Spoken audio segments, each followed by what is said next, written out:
place you in your own land, and shall you know that I, the Lord, have spoken it, and performed it, said the Lord.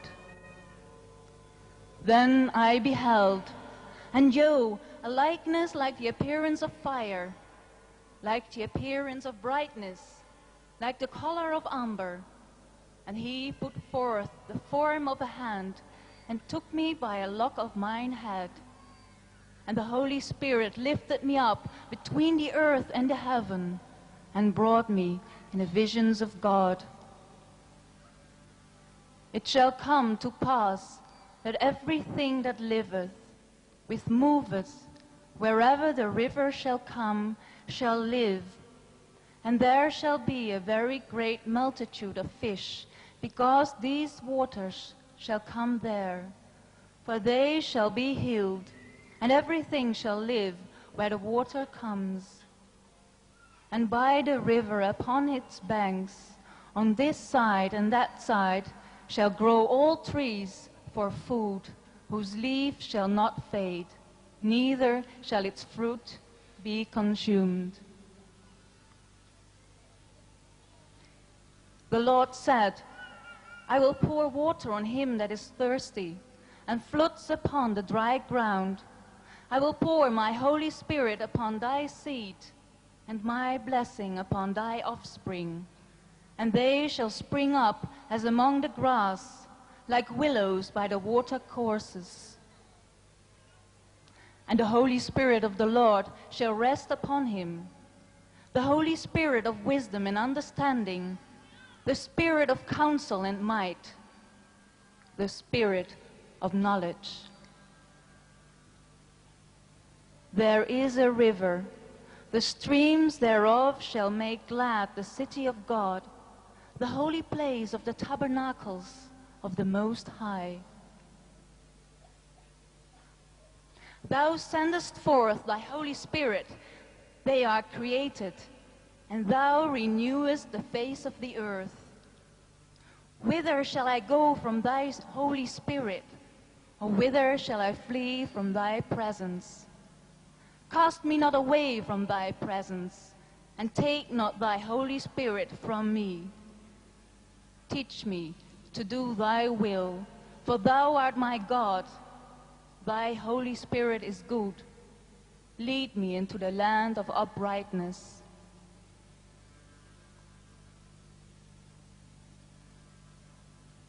And it shall come to pass afterward that I will pour out my Holy Spirit upon all flesh, and your sons and your daughters will prophesy. Your old men shall dream dreams, your young men shall see visions. And also upon the servants and upon the handmaids in those days I will pour out my Holy Spirit.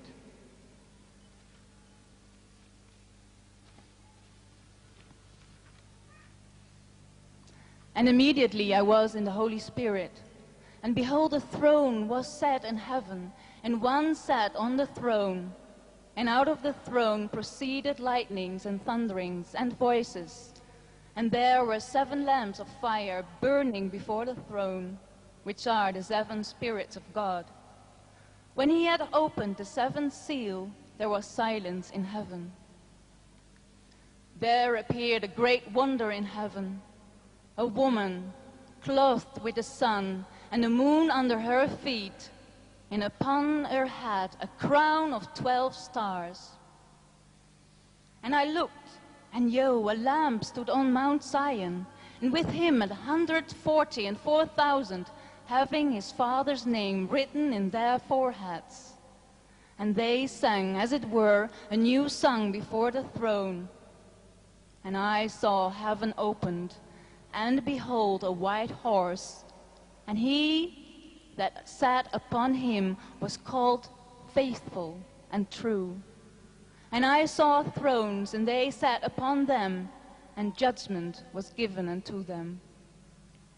And he showed me a pure river of water of life, clear as crystal, proceeding out of the throne of God and of the Lamb. And on either side of the river was there the tree of life, which bore 12 kinds of fruit, and yielded her fruit every month. and the leaves of the tree were for the yielding of the nations. And the Holy Spirit says, "Come, and let him that heareth say, Come, and let him that is athirst come. And whosoever will, let him take the water of life freely."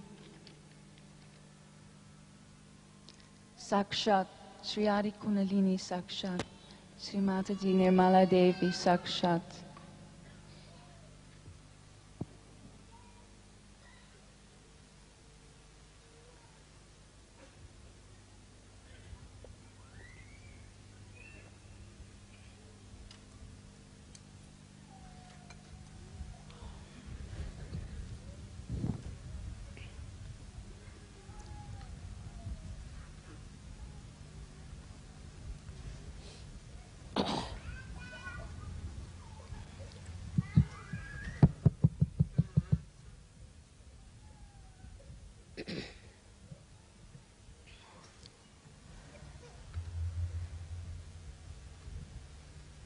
Today, we are all going to worship me, first time. It has been always the puja of aspect of me or a part of me. Now, one has to know very clearly what is Adi Shakti. As we say, is the pure desire of God Almighty, of Sadashiva. But what is the pure desire of God Almighty? If you see your own desires come out of what?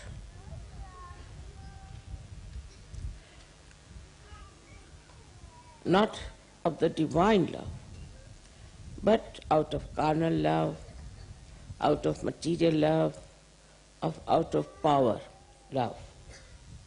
Behind all these desires, there is love.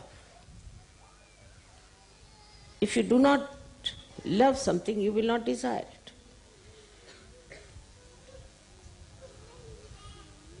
So, these mundane type of loves that you have, for which we spend so much of our time uselessly, actually they do not give you satisfaction, because that's not true love that you have. Just infatuation for the time being, and then you just get fed up with it, and from here you jump to another thing, to another thing, to another thing. So, Adi Shakti is embodiment of God's divine love.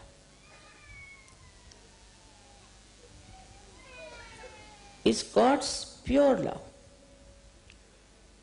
And in His love, what did He desire? He desired that He should create human beings who would be very obedient, would be sublime, would be like angels. And that was His idea, is to create Adam and Eve. So, angels have no freedom. Angels are made like that. They are fixed. They don't know why they do it. Animals also don't know why they do certain things.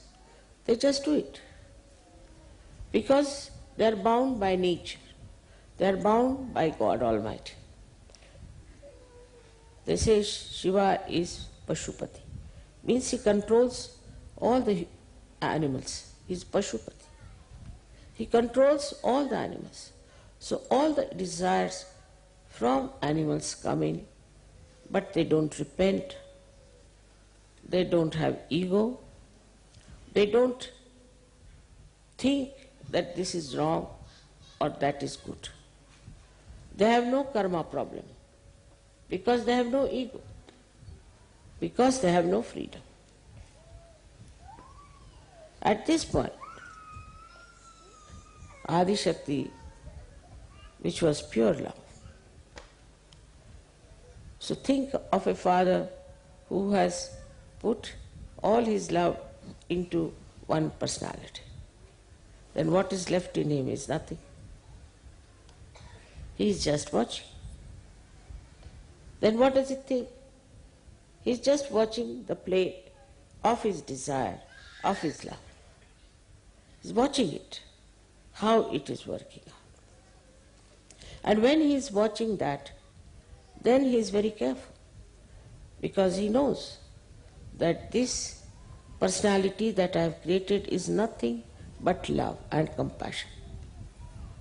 And compassion itself is of such a noble variety that he cannot bear anybody challenging that compassion, troubling that compassion, or also in any way demeaning it, lowering it down, insulting it. He is so alert on that one, and he is very watchful.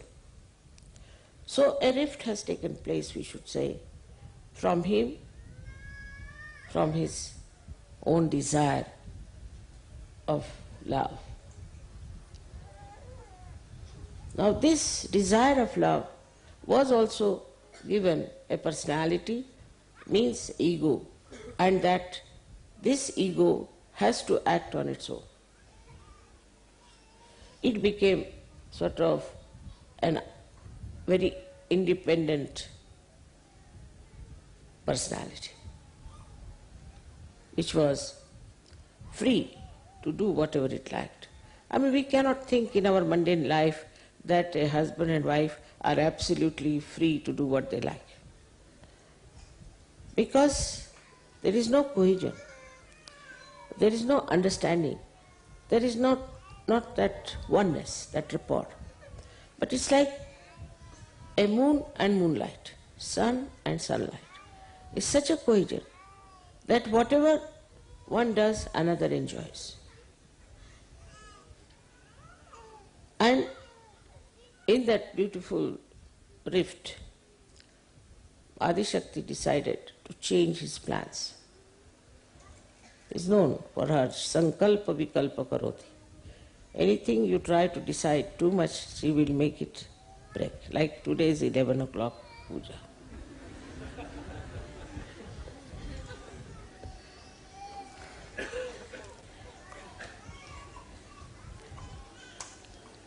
So when this Adam and Eve business started, she thought that they will be just like other animals or angels. What's the use? They must know what they are doing. They must know why they are doing it. They must have the freedom to understand what is the knowledge.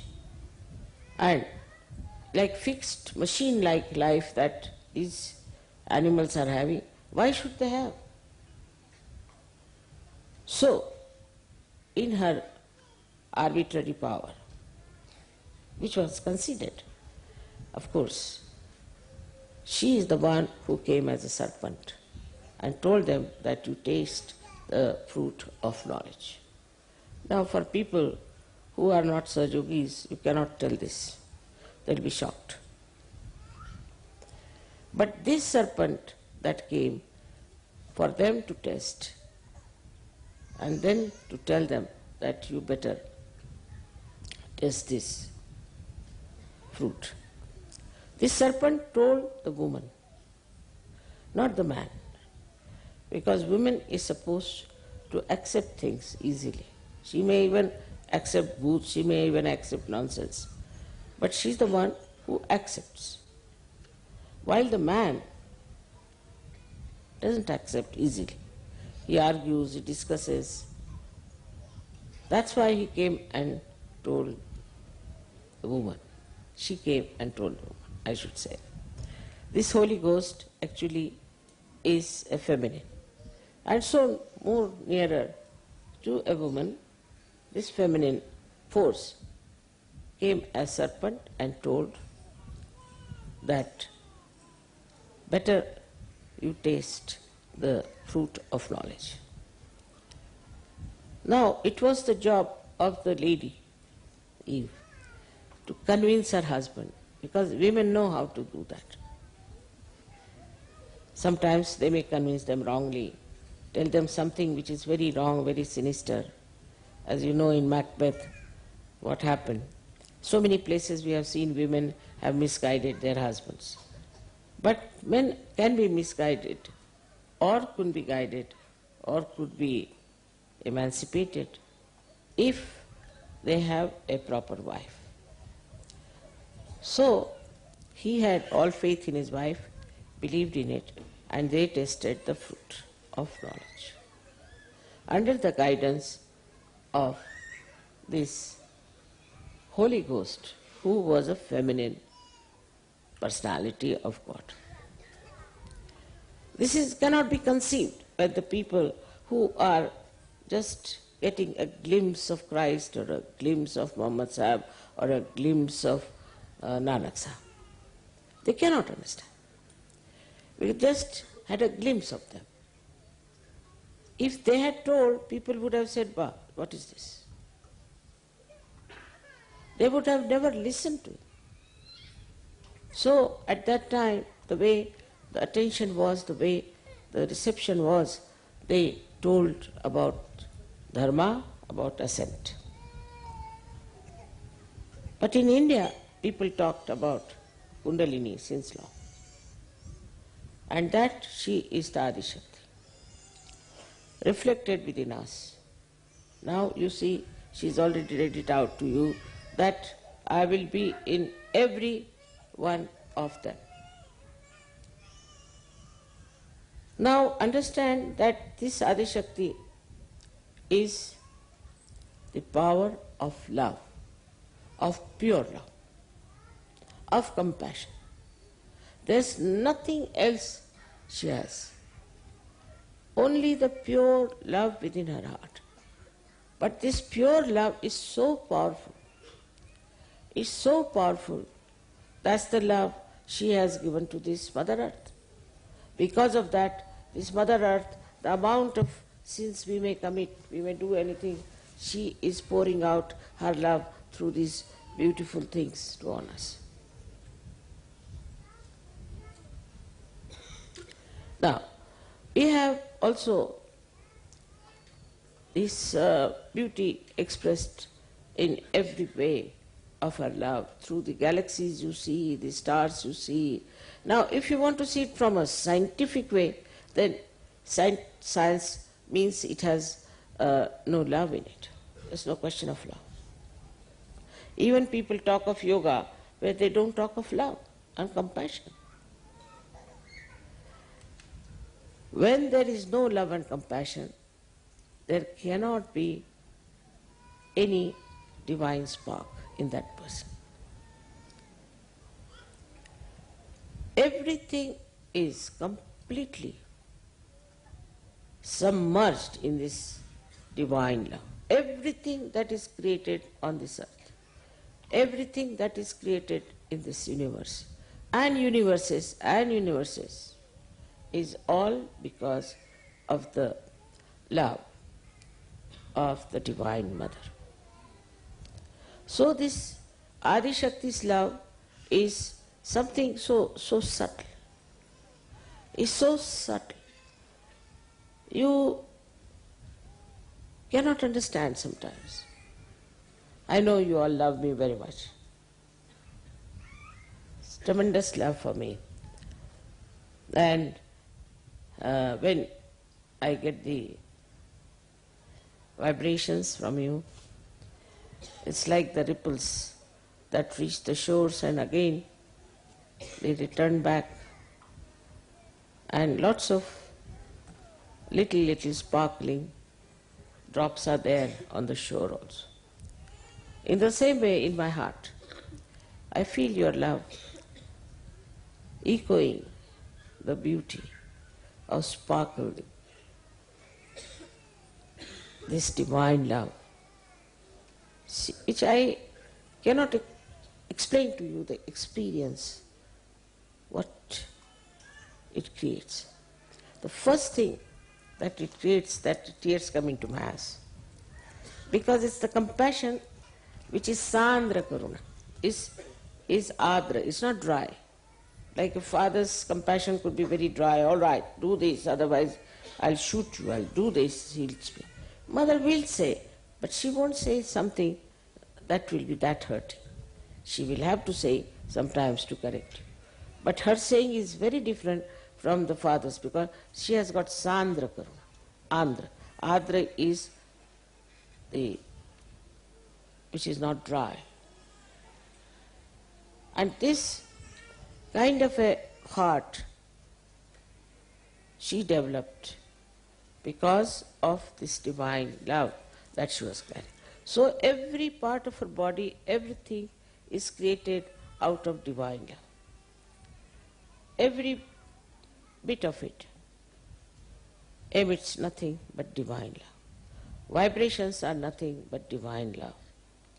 Now, as I have told you before also, that this incarnation had to come, the time had come.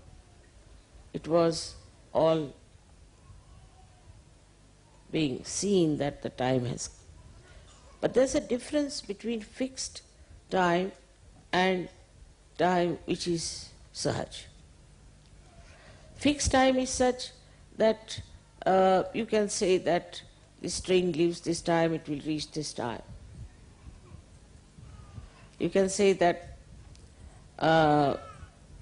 some machinery is producing something in such time, it will produce so many things. But living things which are spontaneous, which are such, you cannot sit time. In the same way, this process of freedom, you have the maximum freedom.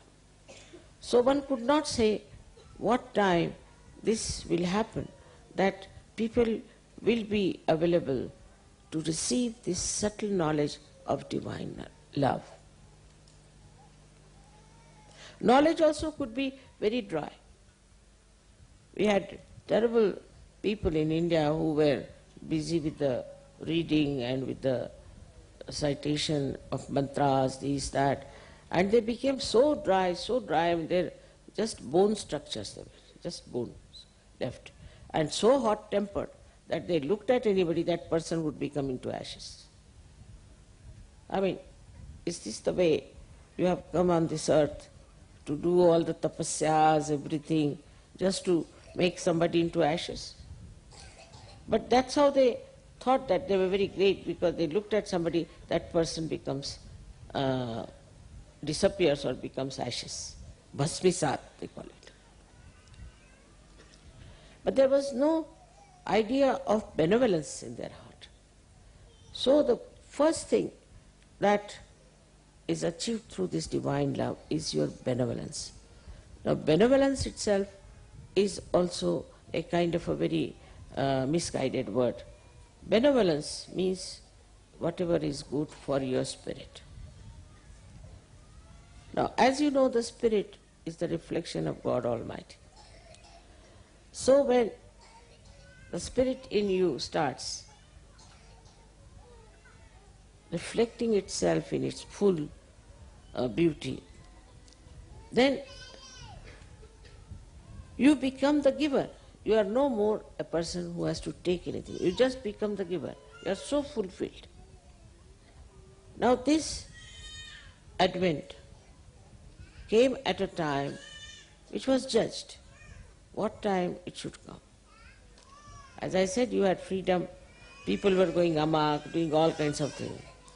So if you see that just before this, we had a big problem of people working out their power. Like people would go to India to occupy the territory of India, or to China, or this side they went up to Africa and all these places. Even Americans went to, so-called Americans, went to America and occupied it. So this was the time when they were using their freedom for power only. That was not the time for the Adi Shakti to be born. They were the people who were power oriented. Not that today we don't have, yeah. But these were seeking only power and also these territories, which is not important. So it could not be at that time. At that time one had to fight for your freedom, for getting out of the clutches of these imperialists and people who were trying to overpower. Now, gradually it changed. Can you put it on? It changed, and changed in such a smooth way. It's very surprising. I saw the change coming up myself. It worked out. As you know that I myself took part in the freedom movement of India. It's important. India started. In India it started. First the freedom from imperialism. And then gradually this freedom from imperialism started spreading in every country. People started thinking about it. They started understanding that no use having colonies and all that, better come back to your own position. So when this happened, this happened in my own lifetime, I must say. First, people who tried to have freedom in our country died. So many were killed. We had people like Bhagat Singh. In every country, all the revolutionaries were thrown out and were ill-treated and killed. It's not a question of India. But that one had to go through. So their freedom was tested. Now they thought this was nonsensical thing we did. This was no freedom. Because after all, doing all that, then they started repenting and developing a kind of a fear and a fright from others and kind of a, what you can call a very disturbed left Vishuddhi started. They felt that very guilty, that they have done very wrong, they should not have done. At this juncture,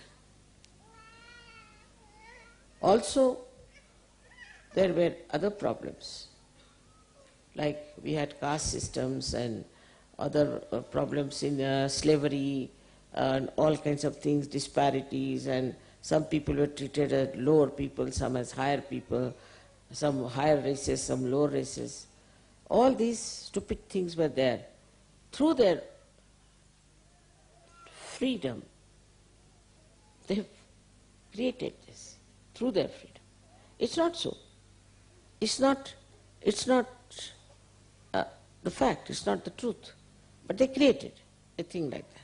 Now supposing I want to create something here just to say that all right, this is not a carpet. Go on telling you, this is not a carpet, this is not a carpet. The brain is washed, you see, you think, oh, this is not a carpet. Suppose it's something else. It's like a mesmeric thing, I feel. The way people accepted this nonsense of racialism, of all kinds of disparities, of slavery, of caste system, and especially ill-treating women. All this came out of the choice that was given to them to select what is good, what is bad. So to them it was very good, you see. It was a nice thing to do. Under these circumstances, compassion would have been wasted on these people. Divine love would have been a waste on them. Because mentally people were not prepared to understand. You could not tell them that this is absolutely out of your blindness, ignorance, you are doing this is not the right thing for you, this will not make you noble, this is ignoble, you are doing ignoble things. Of course, so many saints came, they talked of nobility, of forgiveness, of unity, of oneness, everything they said. Big seers were born, they also reached that point to talk about it. But still people were not prepared so much. Gradually, I think, their teachings and all that started working in people. But the biggest problem came with these so-called religions that they started. All religions got derailed. And they formed kind of poodles, you see. Muslims here, Christians here, Hindus there, this is this, this is this. So you really needed this river of life to fill up all these poodles and make them one. It's complete ignorance, it's sheer stupidity to think that one human being is higher than another. You can only say one thing, that at a different state you are. Some are at a different state, some are at a higher state, but in general you cannot condemn somebody that he is no good, this society is not good, this society is. In general. Individually you can say. In general you cannot say. But this ignorance was so dark because it became collective. It's a collective ignorance. Collective ignorance. They all joined hands together collectively to say that this is the religion that is the best. We are the only ones which are saved ones. Another said, no, no, no, no, no, no. These are absolutely condemned people. We are the best. And under the name of religion, under the name of God Almighty, they started this nonsense. So now, Adi Shakti had to assert, put the complete force. So, the first thing she realized that one should know what is a family. A child grows in the family.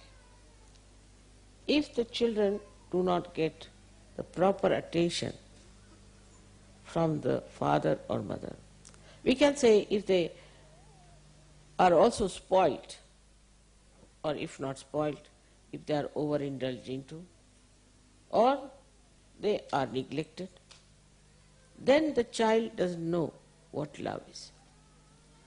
If a child doesn't know what love is, love doesn't mean that you spoil the child or you give him lots of toys to play and get rid of him. It means that all the time your attention is on your child. And that attention is not indulgence, but an attention for the benevolence of the child.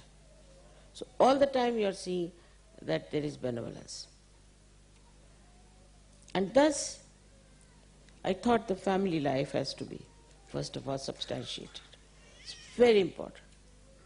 Because these days also, under the name of religion, they have started nunneries and then priests and then sannyasis and all kinds of babas are there. They are so dry and they are so misleading to people that people started taking to this kind of sannyasa, getting out of their houses, running away from their wives, their children. So the first point I realized, human beings cannot have love who haven't known what is love is. And this love is more effective if it is collective. See, we must have seen that in India people really love each other in a family. I mean, so many relations, we don't know how we are related to them. We just call them brother, sister, this, that. We don't know what is the relationship. So whose father was whose sister, nothing. But we just feel this is our brother. And if you ask how is your brother, you wouldn't know how is your brother. The reason is we had joint family system. The joint family system just like a collective system.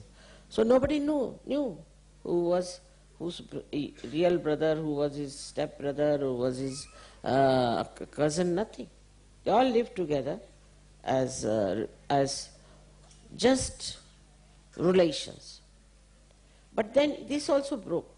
This joint family also broke because of economic reasons and things like that, whatever it is. So now at this time, when, see this very crucial time it was, when the people had to know love and the family had started breaking in every country, especially say Western countries.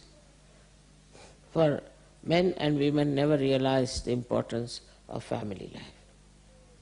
They never had faith in their family life. So it became such a shifty thing for poor children. They were on shifty grounds and they couldn't grow properly. So they created a generation of violent, horribly possessed children. This generation then went into warmongering. They don't know, they feel like fighting. I've seen children fighting with a tree. I said, why are you fighting? It's nice to fight, you know. But why are you fighting, they don't know. The reason, there is no love. So everything that you see, you detest. I don't like it, I don't like it, detest everything. You try out of your frustration to destroy anything that you see. So a new trend started. Apart from the war, when it was over, naturally the value system dropped out. People felt, what's the use? You see, we had all these values, so what did we get? War. And war, what is the war for? War has just killed all our societies, they have killed our children, everybody. And what is the great about these wars also? So the mind of the people on the whole was that, you see, somehow or other, you must fight. Like the fittest man is the best. So the one who can dominate, the one who can come up is the best.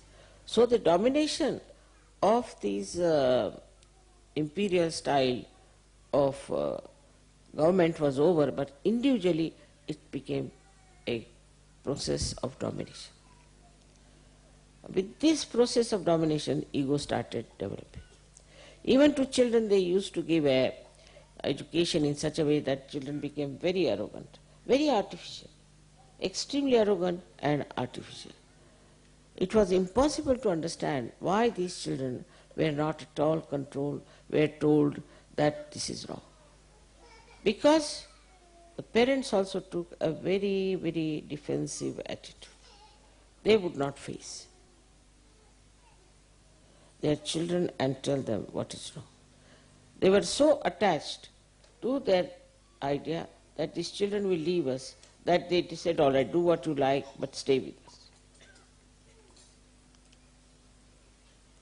Under these circumstances, even human beings as such were dwindling between a good family life and divorces and a funny society which believes in sharing women or sharing men and all kinds of things. So what a terrible situation was there for Adi Shakti to assert herself. Then also there was very big problem about these religions asserting themselves, their own ideas, their own conditionings on people, and absolutely blinding them. So it was a turmoil. It was a turmoil, and at this turmoil state only, Adi Shakti had to come to establish the dharma. She had to work it out to establish the dharma. It was a very shifty place, very shifty signs were there. But when I was born, I was shocked the way people were. At that time, I don't think I met many seekers. Of course, I met one or two realized souls, but mostly they were worried about their insurance, their money, their this, that. But if you talk to them, you would not know. Where have you come into some wilderness or what? You didn't know what to talk to them. How could you start telling them about divine love when they were not seekers even? Then gradually,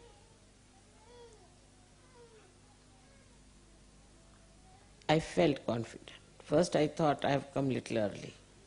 I should have waited slightly more, would have been better, because here the people hate everyone and every individual is against another individual and they are cheating each other and they are also very jealous of each other and also want to have higher positions and this and that over others. They want to pull everybody's legs. So maybe that there's no yet time for Sahaja Yoga to start. But then I saw all these horrible false gurus also throwing their own charms on people and trying to control them. That made me really think that now I better stop worrying as to what the atmosphere is, worrying as to what sort of people there are. Let's start. And that's how the first Brahmarandra Chedan took place in India. That's 5th May. And 1970, 5th May, in the morning time. Of course it had also some events which made me hurry up to do it. I was quite ready. I knew what was the problem of human beings is, but I thought that maybe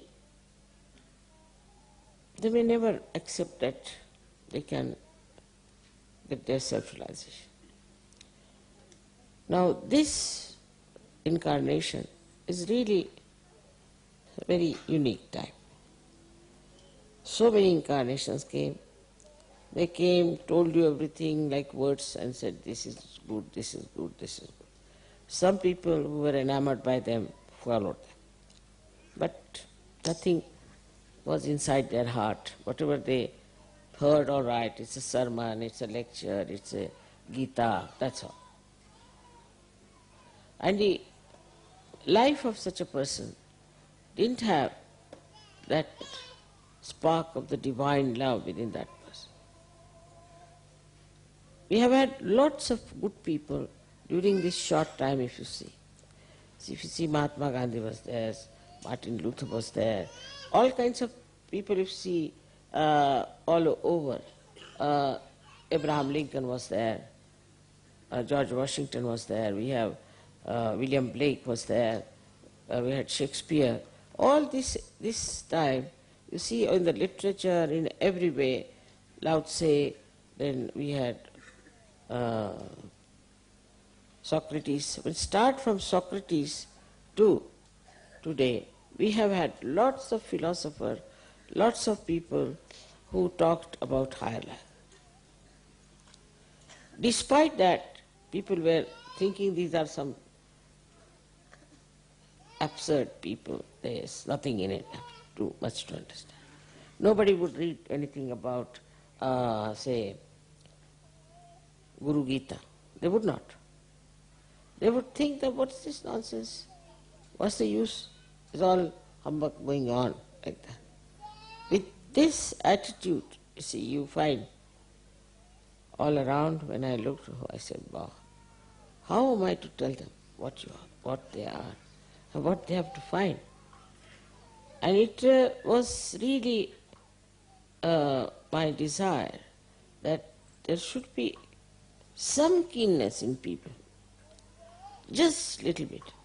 If they give me a little chance, this divine love is so subtle, it will just penetrate into their hearts. But they would not. They were just like stones. You couldn't talk to them, you couldn't tell them about anything. And they thought no end of themselves. That's the worst part of it. Under these circumstances, Sahaja Yoga started. And there I find that the powers of Adishakti are much greater than the problems you see. I saw it very clearly myself. Because these powers are awakening the Kundalini. I knew I can awaken the Kundalini, no doubt, I knew that. And also knew that I can do it en masse realization. But I could never think that people whom I awaken will come back again. Because I never thought that they'll come back, they'll practice Sahaja Yoga, or they'll go to this level. Never thought. If somebody had told Exactly what happened was that when I gave the first lecture anywhere, that hall would be finished, everything would be finished, there was nothing to do with that hall. I was staying somewhere else. The hall was taken on hire. And follow on, of course, very few. So I thought that, you see, it doesn't go into their heads. It just goes over their head. I think they don't want to understand anything. They did not understand anything. Under the great pressure, you see, I had the family problems, this, that. That was not so important. The most important thing was that how to penetrate into human man. So the only solution was to raise their own Kundalini, to create that little light in them. Because if I go on sitting down with the idea that they'll come around and ask me for Kundalini awakening and then I will awaken them, was a wrong idea. I could realize that. So, our mass realization started. And this really surprised people. It was no magic, it was not storytelling, but it was the truth. They could feel it on their fingertips. They could feel it out of their fontanel bone area. It's the actualization of Sahaja Yoga has worked the wonders. Otherwise, it would have been impossible. All these wonders that you see today are because your reaction, because the way you reacted, the way you received it. Otherwise, Adi Shakti is what? Good for nothing. If you do not accept, I am nothing, then you start the fall. Actually, it is again, I say, your wisdom, your sense, your seeking has brought you to Sahaja. I never write letters to anybody, I never call anybody. That all gurus do that. As soon as they go to any city, they write it down, the names of all the important people, and then they send them letters and get about 2-3 at least message programs. But without doing all that, you see how we have managed this Amas Kundalini awakening, by which people started understanding Sahaja. It started penetrating into them. Now, for that, I had to raise my own Kundalini like that. Every time in a public program, I raise mine also. And in my Kundalini itself, I catch all your problems. It's painful. That's why after puja, I become very sort of like a stone, I should say, for a while. Reason is I am absorbing all that is within. Like I have put you all in my body. You are part and parcel of my body. Every cell that I have is for you, for your abode. And you have to be that subtle to understand that if we own something or if we have something to be done about Sahaja Yoga or anything, if we want to start an ashram or anything, immediately I know. How do I know? It's because you are inside me. Most of the things I know very clearly, but some of these things I don't know that clearly. Because of one thing.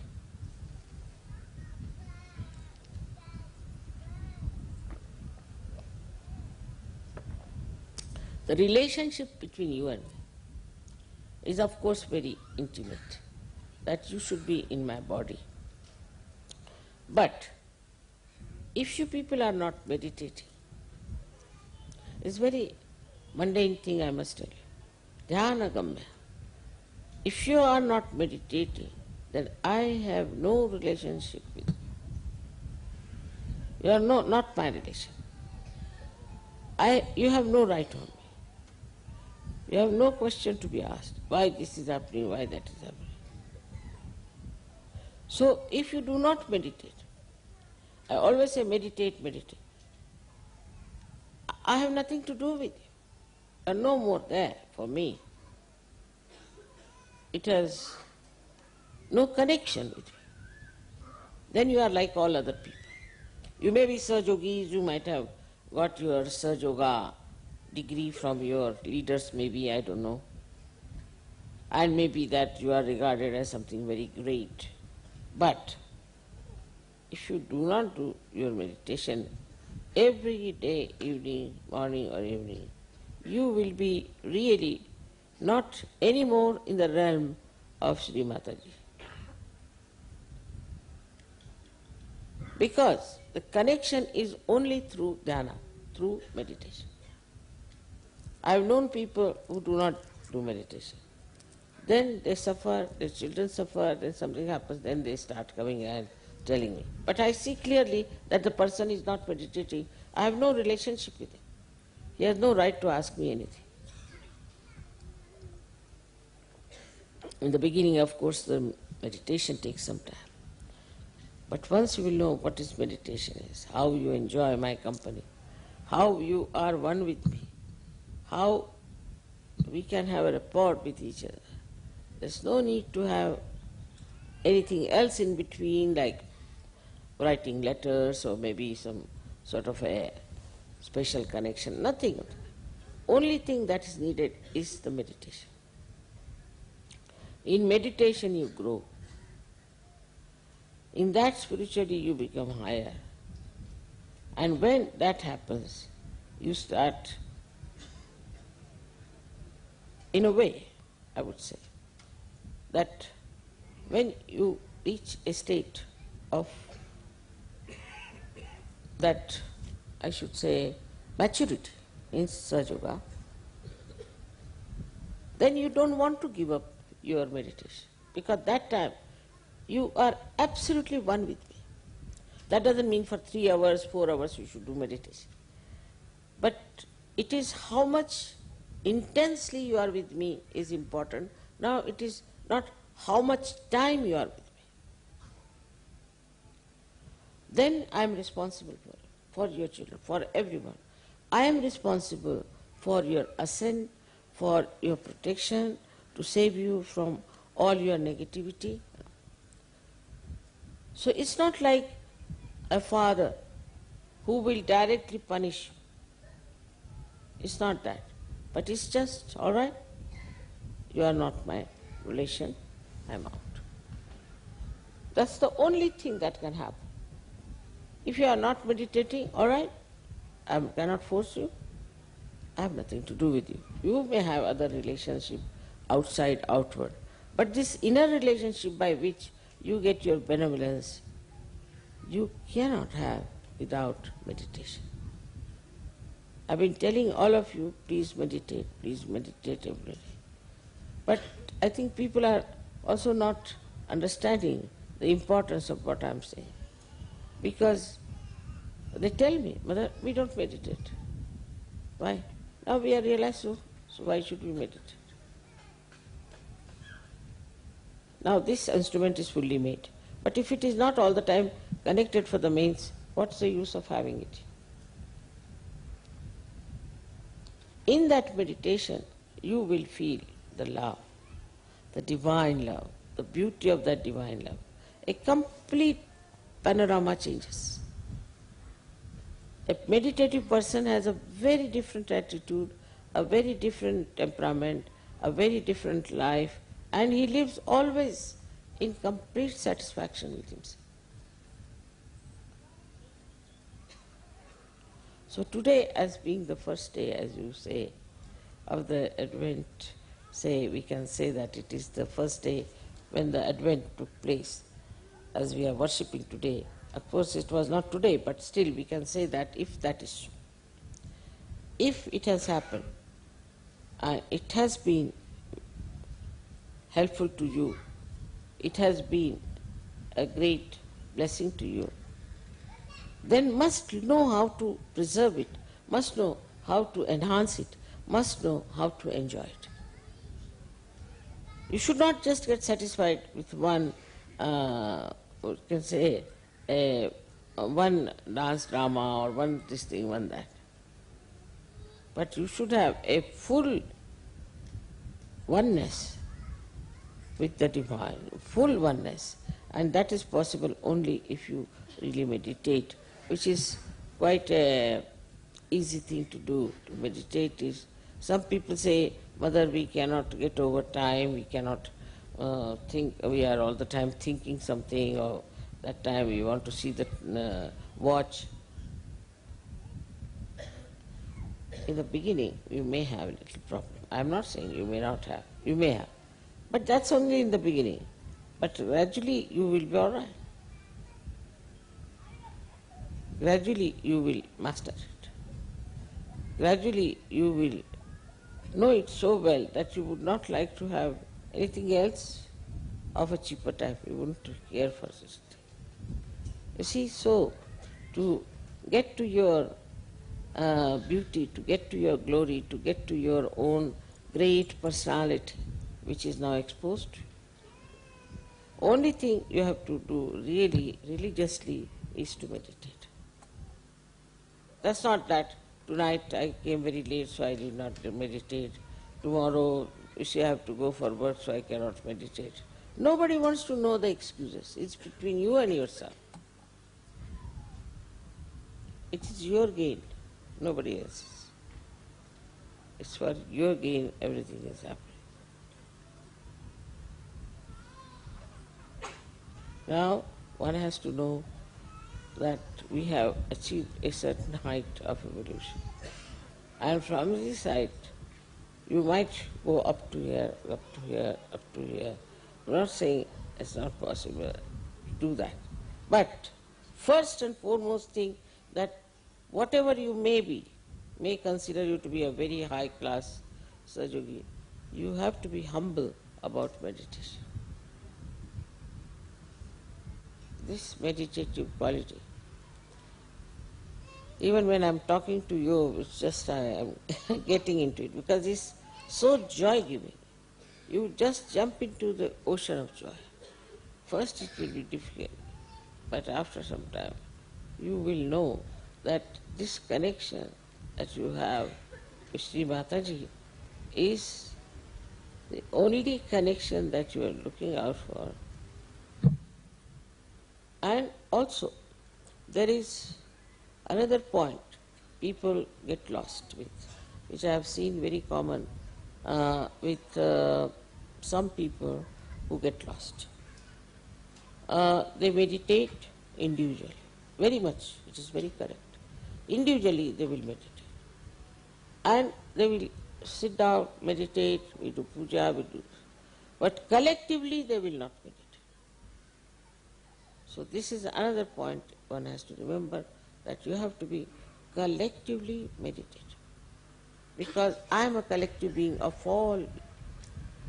And when you meditate collectively, you are really very close to it.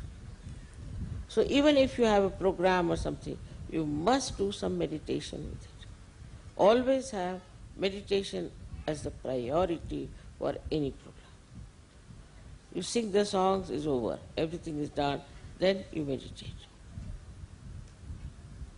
If I am insisting on something, you must know that this must be the truth I am telling, absolutely the basis of it, though it looks rather mundane, but it's very important.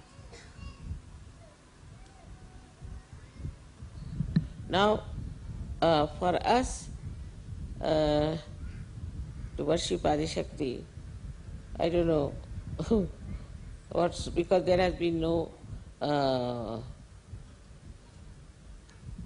prayers or anything about Adi-Shakti. Up to Bhagavati they have gone, but beyond Bhagavati they have not gone. So I don't know what sort of pujas you will have, but let's try something. Maybe. I think the meditation is the best way we can really achieve something. So we can go into meditation for about 5 minutes.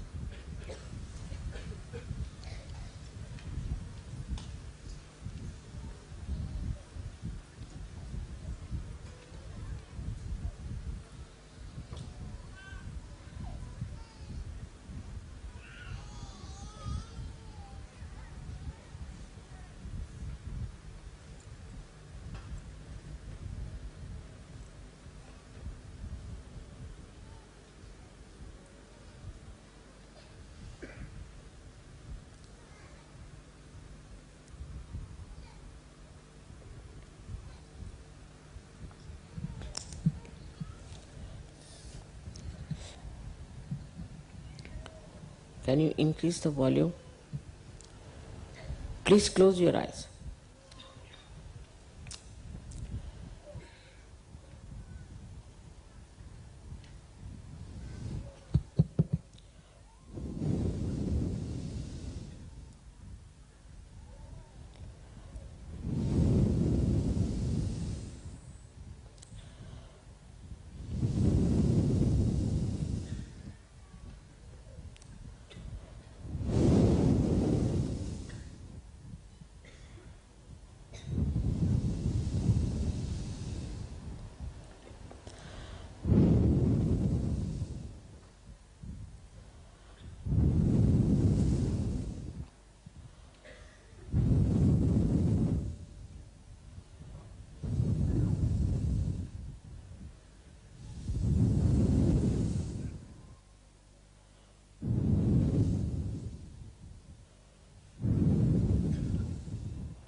Eleven Rudras are awakened and they will destroy all that is negative.